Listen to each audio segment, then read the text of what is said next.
lost the ear of the public. He doesn't understand what the public wants. And one of the reasons why we had the announcement today in front of the library is because I value libraries. The public values strong libraries. The library we announced in front of, the Lackawanna Library, was donated to the city of Lackawanna by Andrew Carnegie, one of the biggest business magnates that this country has ever seen. And Carnegie understood the value of everyone getting a good education, and the best way to do that was to provide accessible libraries to all.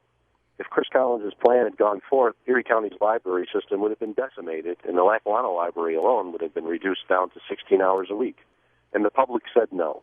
The public has said no many times to the dictatorial leadership of Chris Collins, who instead of working on behalf of the people who elected him, decided to rule over the citizens of Erie County. And I feel confident at the end of the day, when all is said, that we will return responsible leadership to the owners of Erie County, its citizens.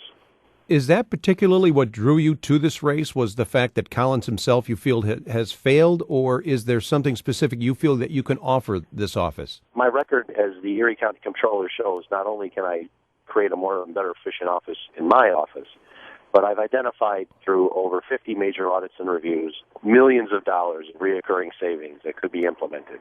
That's exactly what I want to do as executive, is implement those findings that, of course, this county executive has ignored, but also use the same type of work that I've done in the Comptroller's office to create a better, more efficient government. One of the things that I want to do that this county executive is completely neglecting is going after significant Medicaid fraud. New York State has a number of programs that allow counties to actively assist them in identifying the waste, fraud, and abuse of Medicaid dollars. Other counties are doing it and are reaping the reward not only by eliminating the fraud, but getting repayments for the improper payments. This county executive is completely ignoring it. That's something I'm going to do as the next county executive, is ensure that the people's tax dollars are being spent appropriately, and if anybody is trying to defraud the public, we're coming after you. Do you have a plan for addressing the spending for, or at least the funding for, the culturals that was dropped out of the budget by Collins? I certainly am supportive of the arts and culturals community. I understand the value that the arts and culturals community brings to not only enriching the mind, but being an economic driver for this community. Every dollar that's invested in the arts and cultural community, we get $6 back. That's $6 more of tax money that's spent in this community, of jobs.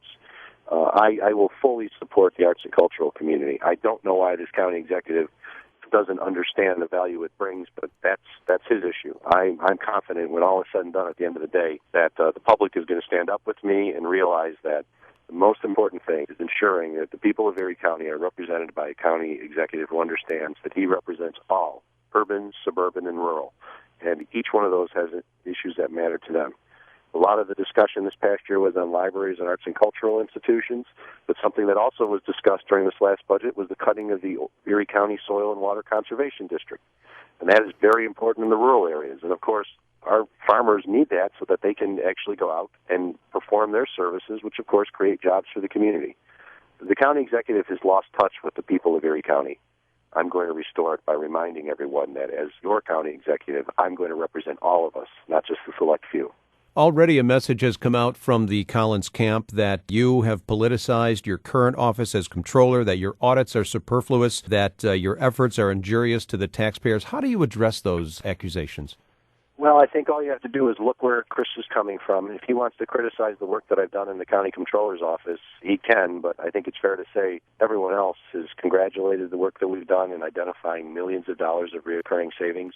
We just did and released an audit of welfare fraud, in which we identified that his office didn't have accurate records. It failed the state requirements. The Collins administration is going to criticize me saying I politicized the office, but don't listen to what he says. Look at my record. And I have a proven track record of identifying ways to save taxpayers money.